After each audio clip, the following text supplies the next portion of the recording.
என் அன்பு சொந்தங்கள் அனைவருக்கும் என் அன்பான வணக்கங்கள். இப்பவும் நமது மாநில லாரி உரிமையாளர் சம்மேளனத்தின் சார்பாக தங்களிடம் சில கருத்துக்களை பகிர்ந்து கொள்ள விரும்புகின்றேன். இப்போவும் நாமெல்லாம் கிட்டத்தட்ட இந்த ஒரு வருஷமா அல்லது 6 மாசமாவே மத்திய அரசை மாநில அரசையும் பல கோரிக்கைகளை முன்வைத்துட்டு இருக்கோம்.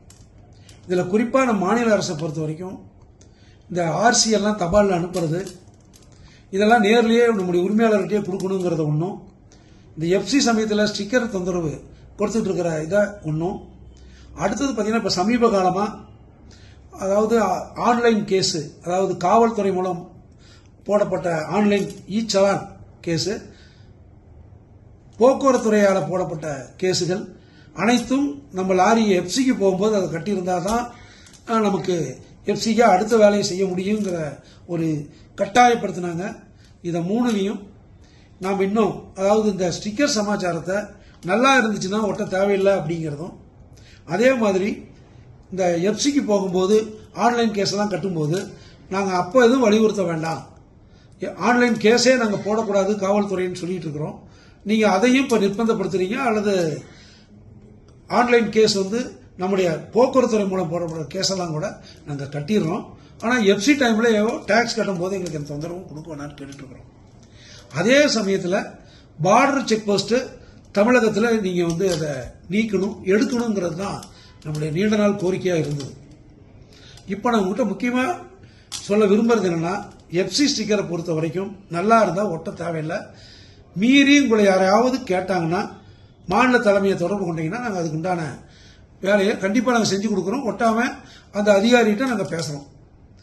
அடுத்தது இந்த ஆன்லைன் கேஸ் கட்டினா தான் எஃப்சிங்கிறதையும் நம்ம டிரான்ஸ்போர்ட் கமிஷனர் எடுத்து சொன்னோம். அவர் இப்போ என்னன்னு சொல்லியிருக்காருன்னா, எஃப்சி சமயத்தில் வேண்டாம், ஒரு 3 மாதம் கழிச்சு கட்டுற மாதிரி இடையில மற்ற வேலைகளுக்கெல்லாம் போகும்போது கட்டுங்கன்னு சொல்லியிருக்காங்க. அதுக்கு நம்ம லெட்டர் ஒன்று எழுதி கொடுத்துட்டு நம்ம கட்டிடலாம். இன்னும் ஒன்று இது 2 தான் நம்மகிட்ட ரொம்ப நாளாக இருக்கிற கோரிக்கையில் பார்டர் செக் போஸ்ட் அகற்றுறது, அதே மாதிரி இந்த ஆர்சியை கையில் கொடுக்கணும் அப்படிங்கிறது. ஆர்சி கையில் கொடுக்கறதுக்கு உண்டான நடவடிக்கைகளை இப்போ எடுத்திருக்கிறதா அமைச்சரும் சொல்லியிருக்காரு, நம்முடைய போக்குவரத்து கமிஷனரும் சொல்லியிருக்காங்க. 4வதாக இருக்கிறது தான் நம்ம பார்டர் செக் போஸ்ட். இந்த பார்டர் செக் போஸ்ட்டை பொறுத்த வரைக்கும் நமக்கு இப்போ அவசியம் இல்லாத ஒன்று. இது எல்லாத்துக்குமே தெரியும். எல்லாமே முதல்ல தான் பர்மிட் போட்டு போகணும், ஒரு சில வேலையெல்லாம் செஞ்சுட்டு போகணுங்கிறதுக்காக அந்த செக் போஸ்ட் அமைச்சாங்க. இப்போ அந்த பார்டர் செக் போஸ்ட் தேவையில்லைங்கிறத நம்ம 1 வருடமாக சொல்லிட்டு இருக்கோம். அதையும் இப்போ நம்ம அரசுடைய கவனத்துக்கு எடுத்து சென்று இருக்கிறோம். அதில் குறிப்பாக பார்த்தீங்கன்னா, இப்போ குஜராத்தில் பார்டர் செக் போஸ்ட்டை எடுத்துட்டாங்க. அதே மாதிரி மகாராஷ்டிராவில் அந்த ஸ்டேட்டோட நம்முடைய அசோசியேஷன்லாம் பெரும் முயற்சிக்கு இடையில, திரு மல்கித் சிங் அவருடைய பெரும் முயற்சிகளுக்கு இடையில, அதுவும் வருகிற ஏப்ரல் 14ஆம் தேதியிலிருந்து அந்த செக் போஸ்டெல்லாம் அகற்றுவதாக மகாராஷ்டிரா முதல்வர் திரு ரவீன் பட்னீஸ் அவர் தெரிவிச்சிருக்கார். அது நம்ம வரவேற்கத்தக்கது தான். கேரளாவிலையும் இப்போ நேற்றிலிருந்து எதை சொல்லிட்டு இருக்காங்க, அதாவது பார்டர் செக் போஸ்ட்டை கொஞ்சம் கொஞ்சமாக நாங்கள் எடுக்க போகிறோம் அல்லது முழுசும் எடுக்க போகிறோம்னு சொல்லிட்டு இருக்காங்க. தமிழகத்தில் பொறுத்த வரைக்கும் நாம் அதை முற்றிலும் எடுக்கிறதுக்கு உண்டான நடவடிக்கைகளை மேற்கொள்ளப்படும். அதுக்காக நம்ம என்ன பண்ண போகிறோம், இப்போ மந்திரியை பார்க்கலாம், டிரான்ஸ்போர்ட் கமிஷனர் மறுக்கா பர்டிகுலராக அந்த பார்டர் செக் போஸ்ட் அகற்றுறதுக்குன்னே நாம் ஒரு முடிவு செஞ்சு, இப்போ நம்ம வரப்போகிற இது நம்முடைய செயற்குழுவில் மாநில லாரி உரிமை சம்மேளனத்துடைய செயற்குழு ஏப்ரல் மத்தியில் கூட இருக்கிறது. அதுலேயும் சரி, நம்ம கேபினெட்டில் ஒரு கூட்டத்திலையும் ஒரு முடிவு எடுத்து நம்முடைய தமிழகத்தில் உள்ள பார்டர் செக் போஸ்ட்டை மாநில லாரி உரிமையாளர் சம்மேளனம் மட்டுமே முன்னின்று எடுத்து நடத்தி அதில் கண்டிப்பாக அரசனுடைய கவனத்துக்கு கொண்டு போகணும். கவனத்திற்கு கொண்டு போய் அதை அகற்றுறதுக்கு உண்டான நடவடிக்கைகள் நம்ம ஏற்படுத்தப்படும்.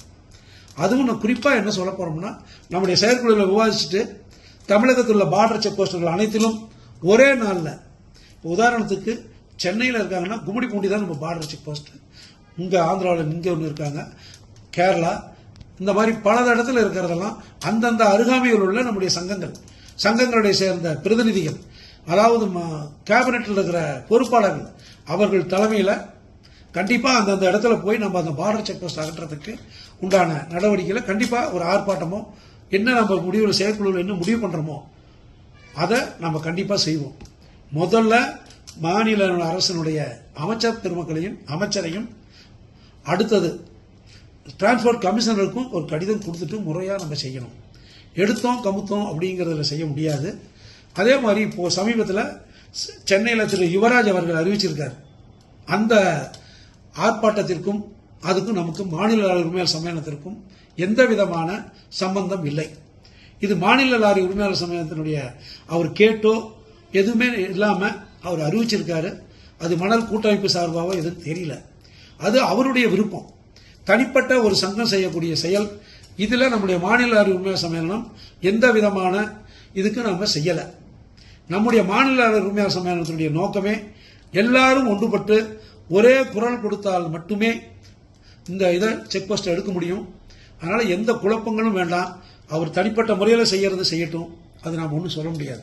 மாநில லாரி உரிமையாளர் சம்மேளனம் உங்களுடைய ஒத்துழைப்புடன் ஒரே நாளில் அத்தனை பார்டர் செக் போஸ்டுகளிலும் நம்முடைய குரலை ஒலிப்போம்.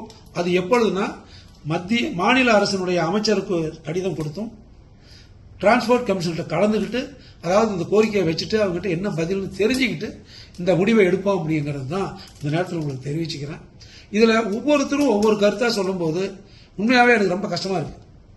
தனிப்பட்ட முறையில் ஒருத்தர் செய்யறத மாநில சங்கத்தினுடைய போர்வை வந்துடுது. நிச்சயமாக மாநில சங்கம் உங்களுடைய கருத்துக்களை அறியாமலோ செயற்குழுவிலையோ பொதுக்குழுவிலையோ ஒரு முடிவு எடுக்காம இந்த மாதிரி ஆர்ப்பாட்டங்களை அறிவிக்காது. தனிப்பட்ட ஒருவரின் செயலுக்கு மாநில சங்கம் துணை போகாது அப்படிங்கறத மட்டும் இந்த நேரத்தில் தெரிவிச்சுக்கிறேன். இதுல எந்த குழப்பமும்